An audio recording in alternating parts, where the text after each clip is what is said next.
মুসলমান ভাইয়ের আমার, আপনার আমার নবী জনাবে মুহাম্মদুর রাসূলুল্লাহ সাল্লাল্লাহু আলাইহি ওয়াসাল্লাম তার কাছে একদা জিবরাইল আলাইহিস সালাতু ওয়াস সালাম চলে আসলেন। জিবরাইল রাসূলের কাছে এসে ডাক দিয়ে বলেন, ইয়া রাসূলুল্লাহ, ইয়া হাবিবাল্লাহ, ওই যে আপনার থেকে সুদূরে দূরে চলে যাচ্ছে চাদর মোড়া দিয়ে শীতের দিনে আপনার প্রিয় সাহাবী আবু যর গিফারি, সে কি চলে যায়? আপনার আমার নবী ডাক দেয়া বলে, জিবরাইল, তুমি আমার আবু যরকে আমার সাহাবীকে কিভাবে চিনো? জিবরাইল ডাক দেয়া বলেন, ইয়া রাসূলুল্লাহ, ইয়া হাবিবাল্লাহ, আপনার সাহাবী আবু যরকে শুধুমাত্র আমি চিনি তা না, বরংস আসমানের যত ফেরেশতা রয়েছে, জমিনের যত ফেরেশতা রয়েছে, সকল ফেরেশতারা আপনার প্রিয় সাহাবী ওই আবু যরকে তারা সকলে চিনে। বলেন না সুবহানাল্লাহ। পয়গম্বর ডেকে বলেন, জিবরাইল, আমার আবু যরকে আপনার আসমান আর জমিনের সকল ফেরেশতারা চেনার কারণ কি জানা যা? বলো বলো। আল্লাহ রাব্বুল আলামিন আপনার আমার নবীকে জিবরাইলের মাধ্যমে ডাক দিয়ে জানিয়ে দেন, ও দোস্ত হাবিব আমার, জেনে নেন, জেনে নেন, আপনার ওই যে প্রিয় সাহাবী আবু যর, ওকে এই জন্য মানুষ চেনে, কারণ হলো এই আবু যর গিফারি রাদিয়াল্লাহু তাআলা আনহু, তার দুইটা গুণ তার ভিতরে রয়েছে। বলেন না সুবহানাল্লাহ। হযরত আবু যর গিফারি রাদিয়াল্লাহু তাআলা আনহু আপনার আমার পয়গম্বরের এত প্রিয় সাহাবী ছিলেন, সব সময়ের জন্য পয়গম্বরের দরবারে তিনি পড়ে থাকতেন। হযরত আবু যর গিফারি খাদেমে খায়রুল বাশার, खिदमतों में जिंदगी भर ना बनाया अपना घर, मना सुभान अल्लाह। हजरत আবু যর গিফারি রাদিয়াল্লাহু তাআলা আনহু তিনি পয়গম্বরের সাহাবী, এত গভীরে রাসূলের খিদমত করেছেন যে খিদমতের কারণে নিজের জন্য একটা বসবাসের জন্য ঘর পর্যন্ত সে বানায় নাই। আল্লাহ রাব্বুল আলামিন না পয়গম্বরকে ডেকে বলেন, পয়গম্বর, এই আবু যর তার দুইটা গুণের কারণে, এই দুইটা গুণের কারণে আল্লাহ রাব্বুল আলামিন হযরত আবু যর গিফারিকে তার সকল ফেরেশতারা, আসমান আর জমিনের ফেরেশতারা পর্যন্ত দুইটা গুণের কারণে তাকে চিনে নেয়। মানে সুবহানাল্লাহ। আল্লাহর পয়গম্বর ডেকে বলেন, আল্লাহ এই দুইটা গুণ কি? বলো বলো। জিবরাইল, জিবরাইল ডেকে বলেন, ইয়া রাসূলুল্লাহ, ইয়া হাবিবাল্লাহ, হযরতে আবু যর গিফারির ভিতরে যে দুইটা গুণ রয়েছে তার ভিতরে একটা মাত্র গুণ হলো লিসিগারিহি আলা নাফসিহি। আল্লাহু আকবার। জিবরাইল ডেকে বলেন, ইয়া রাসূলুল্লাহ, ইয়া হাবিবাল্লাহ, আপনার আবু যরের দুইটা যে গুণ রয়েছে তার ভিতরে এক নাম্বার গুণ হলো লিসিগারিহি আলা নাফসিহি, অর্থাৎ সে আবু যর সব সময় নিজে নিজেকে ছোট মনে করে। বলেন না সুবহানাল্লাহ। লিসিগারিহি আলা নাফসিহি, আবু যর সব সময়ের জন্য নিজে নিজেকে ছোট মনে করে। এলাকার ভিতরে কোনো মানুষ দেখলেই মনে করে সবার চেয়ে আমি বড় অপরাধী, আমি বড় গুনাহগার। এই জন্য তাকায়া দেখবেন আমাদের মসজিদগুলোর প্রতিটি ইমাম সাহেব যখন দোয়ায় শামিল হয়, ওই দোয়ার ভিতরে বলে, আল্লাহ, এই মজলিসের ভিতরে সবচেয়ে আমি বড় গুনাহগার, ঠিক কিনা বলেন? একজন ইমাম হয়ে যখন ঘোষণা দিয়ে দেন, এই মজলিসের ভিতরে আমি বড় অপরাধী, আমি বড় গুনাহগার, নিজে নিজেকে ছোট মনে করে, এটা বড় একটা গুণ হলো। আবু যর গিফারি রাসূলের প্রিয় সাহাবী হওয়ার পরেও এই আবু যর সব সময়ের জন্য লিসিগারিহি আলা নাফসিহি, নিজে নিজের নফসকে নিজে নিজেকে ছোট মনে করতে পারে না। সুবহানাল্লাহ। এই জন্য যুবক ভাইরা, মুরব্বী বাবারা, আবু যর গিফারির দুই গুণের কারণে আল্লাহ আপনার আবু যরকে দুইটা গুণের কারণে আসমান আর জমিনের সকল ফেরেশতারা পর্যন্ত চেনে। মারনা সুবহানাল্লাহ। তার ভিতরে একটা গুণ হলো লিসিগারিহি আলা নাফসিহি, নিজে নিজেকে সব সময়ের জন্য ছোট মনে করতে পারেন না। সুবহানাল্লাহ। এক নম্বরে গুণ হলো নিজে নিজেকে ছোট মনে করা। আজ আমাদের সমাজের ভিতরে মানুষ কে কার চেয়ে বড় এই প্রতিযোগিতা লেগে যায়। সকল মানুষই বলে আমি সবচেয়ে বড়, ও হলো ছোট, আমি সবার চেয়ে বড়, আমি বড়, আমি বড়। প্রবাদ বাক্য আছে, নিজে যাকে বলো বড় বলে বড় সে নয়, লোকে যারে বড় বলে বড় সে হয়। ঠিক কিনা বলেন? আজ নিজে নিজেকে বড় মনে করি, আমি মনে করি আমি বড় মেম্বার এলাকার, আমি বড় চেয়ারম্যান এলাকার, আমি বড় প্রভাবশালী, আমি টাকাওয়ালা, আমি কোটি বলে, আমি মাতব্বরে বলে বলে নিজে নিজেকে বড় মনে করে অহংকার করে। ডাক দিয়া বলে অনেক মানুষই রয়েছে কয় হুজুর আমার এলাকা থেকে এই জায়গা থেকে আমি বেরোবো, কিন্তু আমার কোনো জায়গায় অন্যের জায়গায় আমার পাড়া দিতে হবে না। অর্থাৎ হিংসা আর অহংকার করে ডাক দিয়ে বলে কয় আমি কে তুমি চেননি। অথচ রাসূলের প্রিয় সাহাবী আবু যর গিফারি, এই আবু যর সব সময়ের জন্য নিজে নিজেকে ছোট মনে করতেন। আজ মুসল্লি ভাইরাও দেখা যায় আমাদের মসজিদগুলোতে নামাজ আদায় করে, নামাজ পড়ার পর পরে যখন বের হয় মুসল্লি ডাক দিয়ে বলে মনে মনে ধারণা করে এই এলাকার ভিতরে আমার চেয়ে কেউ ভালো নাই। অথচ নামাজি নামাজ পড়ে বের হয়েছে, বের হয়ে গীবত আর শিকায়তের ভিতরে লিপ্ত হয়ে যায়। আবার আপনি তাকায় দেখবেন আপনার নামাজ কবুল হয়েছে কিনা আপনি জানেন না। অথচ মুসলমান ভাইয়েরা আমরা মনে করি এলাকার সব মানুষ ভালো না, নিজে নিজেকে সব সময়ের জন্য বড় মনে করে। এটা হলো অহংকার। ইবলিস সব সময় আমাকে বড় মনে করে, নিজেকে বড় মনে করার কারণে আল্লাহ রাব্বুল আলামিন এই ইবলিসকে লানাতুল্লাহ, আল্লাহ লানতের বেড়ি পড়িয়ে দিয়েছেন।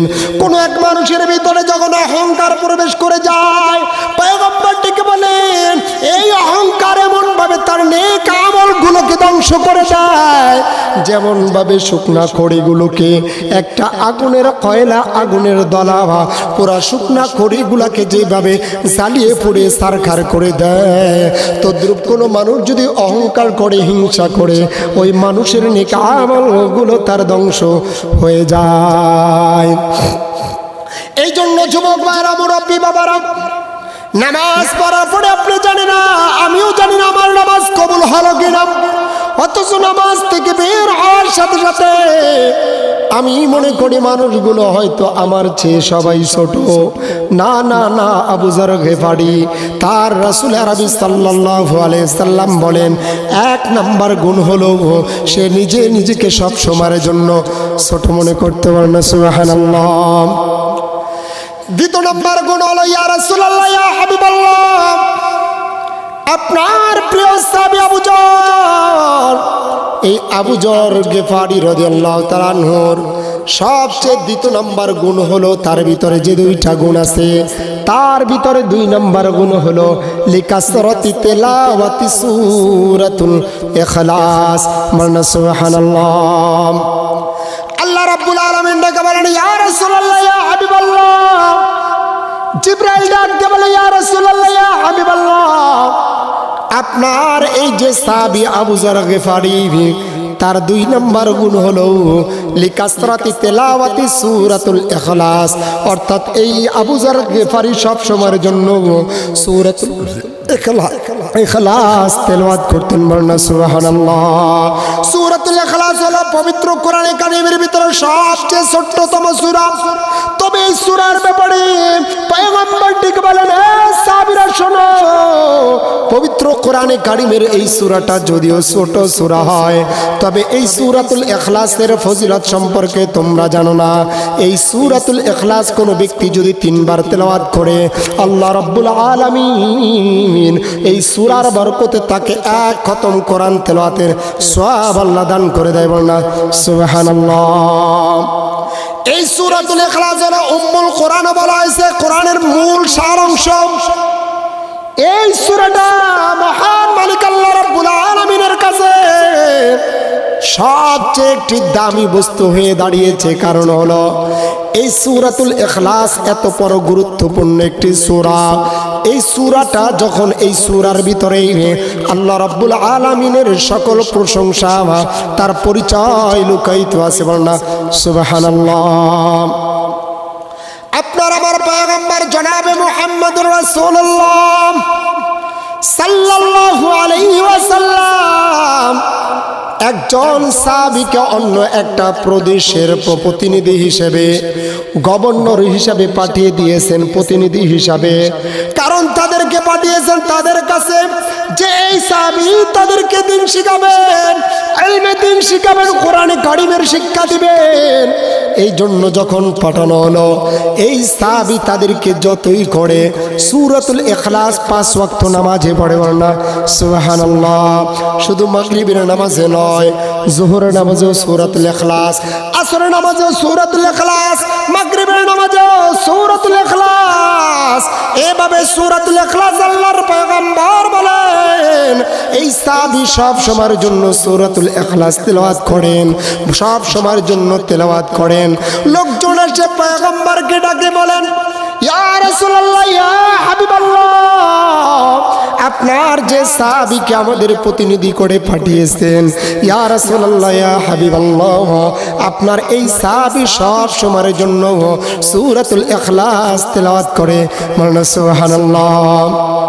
ইয়া রাসূলুল্লাহ, ইয়া হাবিবাল্লাহ, ফজর নামাজে সূরাতুল ইখলাস আমরা বিরক্ত হয়ে গেলাম। পয়গম্বর ওই সাহাবীকে ডাক দিয়ে বলেন, ও সাহাবী শোনো, তুমি যে সূরাতুল ইখলাস বারবার তেলাওয়াত করো, তোমার নামে অভিযোগ, তোমার এটা কি ঠিক আছে? পয়গম্বরের কাছে বলেন, ইয়া রাসূলুল্লাহ, ইয়া হাবিবাল্লাহ, আমি সব সময়ের জন্য এই সূরাতুল ইখলাস তেলাওয়াত করি। পয়গম্বর ডেকে বলেন, সাহাবী কেন কেন কেন বলো? সাহাবী ডেকে বলেন, ইয়া রাসূলুল্লাহ, ইয়া হাবিবাল্লাহ, এই সূরাতুল ইখলাসকে আমি সবচেয়ে বেশি মোহাব্বত করি, সূরাতুল ইখলাসকে আমি বেশি ভালোবাসি। কারণ হলো এই সূরাতুল ইখলাসের ভিতরে মহান মালিক আল্লাহ রাব্বুল আলামিনের প্রশংসা রয়েছে। বলুন সুবহানাল্লাহ। পয়গম্বর ডেকে বলেন, সাহাবী শোনো শোনো, তাহলে তোমাকে সুসংবাদ জানিয়ে দেই, আল্লাহর যে বান্দা, তুমি যদি এই সূরাতুল ইখলাসকে মোহাব্বত করো, আল্লাহ রাব্বুল আলামিন তোমাকেও ঘোষণা দিয়ে দিয়েছেন এই সূরাতুল ইখলাসের মোহাব্বতের কারণে আল্লাহ রাব্বুল আলামিন তোমাকেও মোহাব্বত করে, তোমার জিন্দেগীর গুনাহগুলো মাফ করে দিয়েছেন। বলুন সুবহানাল্লাহ। এই জন্য যুবক ভাইরা, মুরব্বী বাবারা, সূরাতুল ইখলাস কোরআনে কারীমের ভিতরে সবচেয়ে ছোট্ট একটি সূরা। এই সূরাটা নাযিল হওয়ার পিছনে শানে নুজুল হলো যখন আপনার আমার পয়গম্বর এই সব সাহাবীদেরকে দ্বীনের দাওয়াত প্রচার প্রসার করে দিলেন।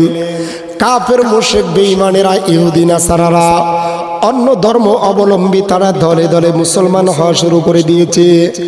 আবু জাহেল আর উকবা সাহেবের মাথা গরম হয়ে গেল। আবু জাহেল, উকবা সাহেব আপনার আমার পয়গম্বরের কাছে চলে আসছে, এসে ডাক দিয়ে বলতেছেন, আব্দুল্লাহর বেটা মুহাম্মদ, তুমি তো আমাদের প্রতিমার বিরোধিতা করো, আমাদের প্রতিমা, আমাদের ধর্মের চুনকালি লাগিয়ে দিয়েছো, বাপ দাদার ধর্মকে অস্বীকার করে তুমি তো নিজেই তোমার ধর্মকে, একমাত্র মহান মালিক আল্লাহর ধর্মকে মানো।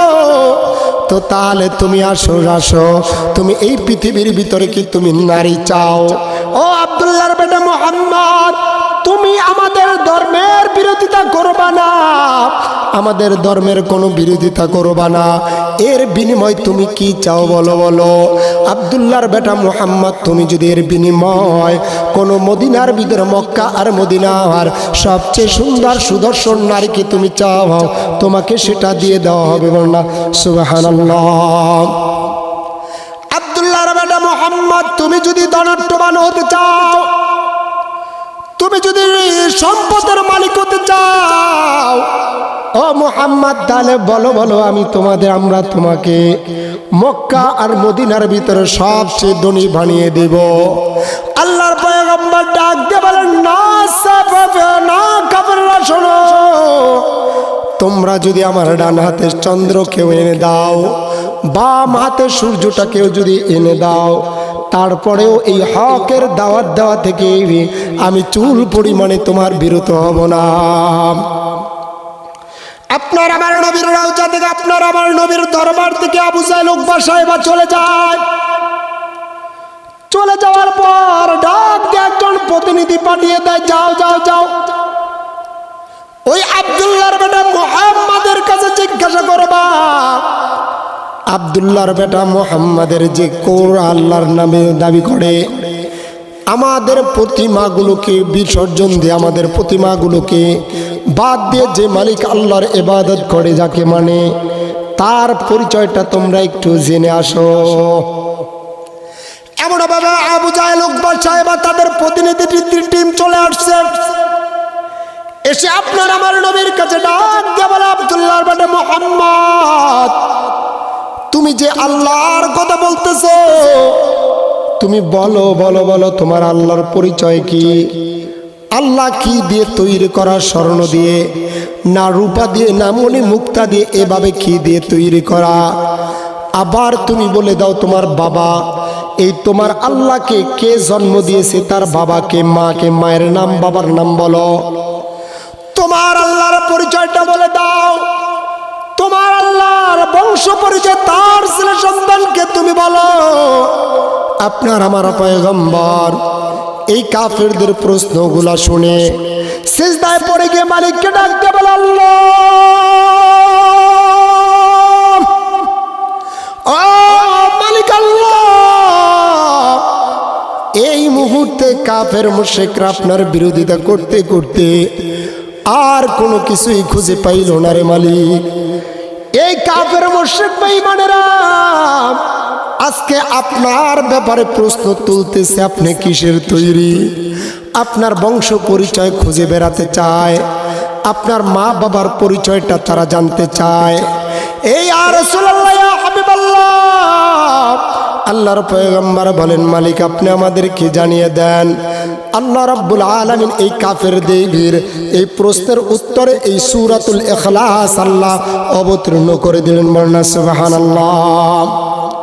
কোন ব্যক্তি যদি সূরাতুল ইখলাস একবার তেলাওয়াত করে, আল্লাহর পয়গম্বর ডেকে বলেন, সাহাবীরা শোনো, ওই একবার কোরআনে কারীমের সূরাতুল ফাতিহা ইখলাস তেলাওয়াত করলে 3 ভাগের 1 ভাগ কোরআন তেলাওয়াতের সওয়াব তার আমল নামায় আল্লাহ রাব্বুল আলামিন দিয়ে দিবেন।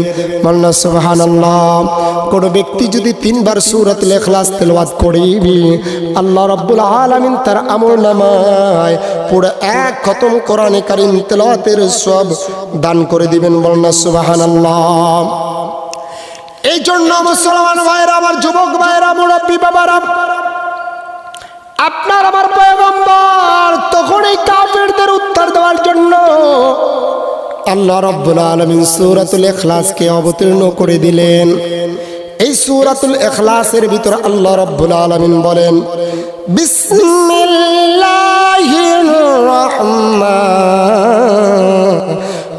রহিম। আল্লাহ রাব্বুল আলামিন বলেন, কুল হুয়াল্লাহু আহাদ।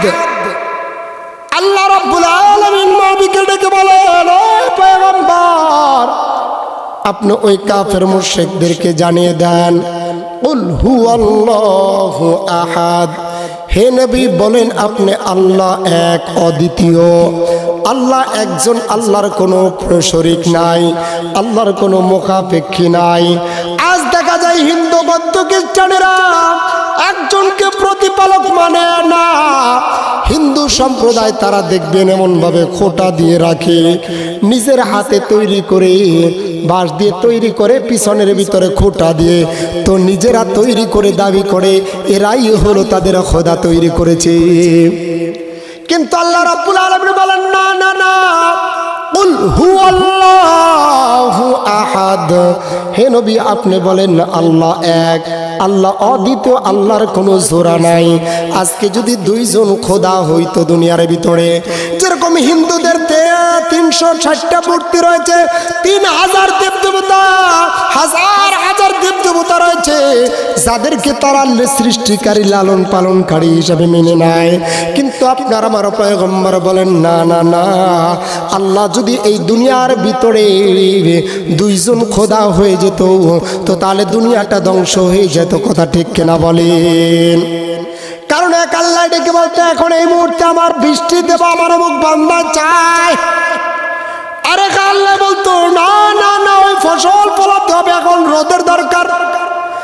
এক আল্লাহ বলতো এখন রাত্র দেব, আর এক আল্লাহ ডেকে বলতো না না না এখন দিন দেব।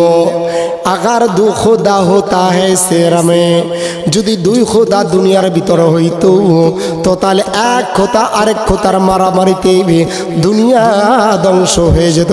কথা ঠিক কিনা বলেন? এই জন্য আল্লাহ রাব্বুল আলামিন বলেন, এ বান্দা শোনো, কুল হুয়াল্লাহু আহাদ। হে পয়গম্বর আপনি সাহাবীদেরকে উম্মতদেরকে জানিয়ে দেবেন আল্লাহ রাব্বুল আলামিন তিনি হলো এক, অদ্বিতীয়, তার কোনো শরীক নাই। আল্লাহুস সামাদ, আল্লাহ রাব্বুল আলামিন হলো দ্বিতীয় আয়াতের ভিতরে বলেন আল্লাহ অমুখাপেক্ষী, বেনিয়াজ, কারো কাছে মুখাপেক্ষী নয়।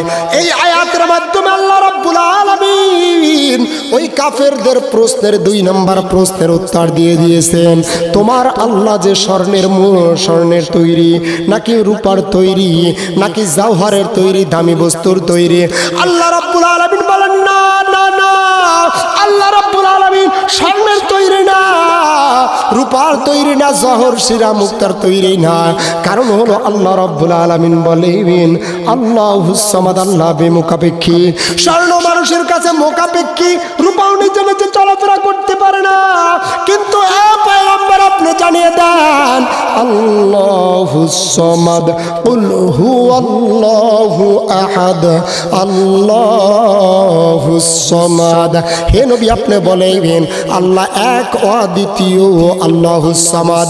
লাম ইয়ালিদ, ও পয়গম্বর আপনি জানিয়ে দেন লাম ইয়ালিদ, সে কাউকে জন্ম দেয় নাই, ওয়ালাম ইউলাদ, সে কারো থেকে জন্ম নেয় নাই।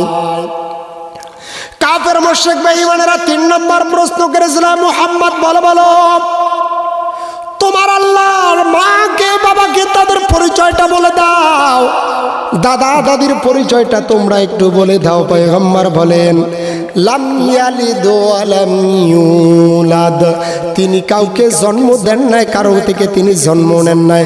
বলনা সুবহানাল্লাহ। ওয়া লাম ইয়াকুল লাহু কুফুয়ান আহাদ। এ পয়গম্বর আপনি জানিয়ে দেন তার সমতুল্য, তার মুখাপেক্ষী, তার সমতুল্য দুনিয়ার ভিতরে আর একজনও খুঁজে পাওয়া যাবে না। আল্লাহ বেনিয়াজ, কারো মুখাপেক্ষী নয়।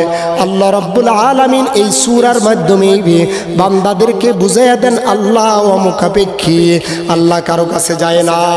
কিন্তু আজকে মুসলমান ভাইরা আমার, আল্লাহ রাব্বুল আলামিন বলেন সাবিরা শোনো, কোন বান্দা বান্দি যদি এই সূরাতুল ইখলাসটাকে অন্তর থেকে ভালোবাসে, মোহাব্বত করে, আল্লাহ রাব্বুল আলামিন তার জিন্দেগীর গুনাহগুলো মাফ করে এই সূরাই তাকে জান্নাতে প্রবেশ করাবে। মারনা সুবহানাল্লাহ। এই জন্য যুবক ভাইরা, মুরব্বী বাবারা, আল্লাহর পয়গম্বর বলেন হে সাহাবী শোনো, আবু যার গিফারির 2টা গুণের কারণে আল্লাহ রাব্বুল আলামিন তার আসমান এবং জমিনের সকল ফেরেশতারা তার প্রশংসা শুনে বলেন না সুবহানাল্লাহ। এই জন্য যুবক ভাইরা, মুরব্বী বাবারা, ইয়ারা পয়গম্বর বলেন আবু যার গিফারির 2টা গুণের ভিতরে লিকাসরাতি আলা লিসগারিহি আলা নাফসিহি, পয়গম্বর কি বলেন যেতে সে নিজেকে ছোট মনে করে। আর 2 নম্বর গুণ হলো লিকাসরাতি তিলাওয়াতি সূরাতুল ইখলাস। পয়গম্বর বলেন আবু যার গিফারির 2 নম্বর গুণ ছিল সে বেশি বেশি করে সূরাতুল ইখলাস তেলাওয়াত করত। এই জন্য যুবক ভাইরা, মুরব্বী বাবারা, আমাদের মাঝে 2 গুণটা আনা যাবে কি যাবে না? কি বলেন? 2টা গুণ নেব। 1 নম্বর হলো আমি নিজে নিজেকে সব সময়ের জন্য ছোট মনে করব। পৃথিবীর ভিতরে সবচেয়ে নিকৃষ্টতম নিম্নতম হলো আমি। আর 2 নম্বর গুণ হলো সূরাতুল ইখলাস বেশি বেশি পড়ব। পারবো কি না? সূরাতুল ইখলাস এটা আমরা বেশি বেশি পড়বো, যেটাকে আমরা সূরা কুল হুয়াল্লাহ সূরা বলে থাকি। এই সূরাটিকে আমরা আমাদের মসজিদের ইমাম ও খতিবকে দিয়ে এটাকে সুন্দরভাবে তেলাওয়াত করে, কোনো ব্যক্তি যদি 3 বার সূরাতুল ইখলাস তেলাওয়াত করে, তার আমলনামায় আল্লাহ রাব্বুল আলামিন 1 খতম কোরআন তেলাওয়াতের সওয়াব দান করবেন। বলেন সুবহানাল্লাহ। আমরা সকলে ইনশাআল্লাহ এই সূরাতুল ইখলাস বেশি বেশি পড়ব এবং নিজেকে নিজে ছোট মনে করব। আল্লাহ আমাদেরকে কবুল করুন।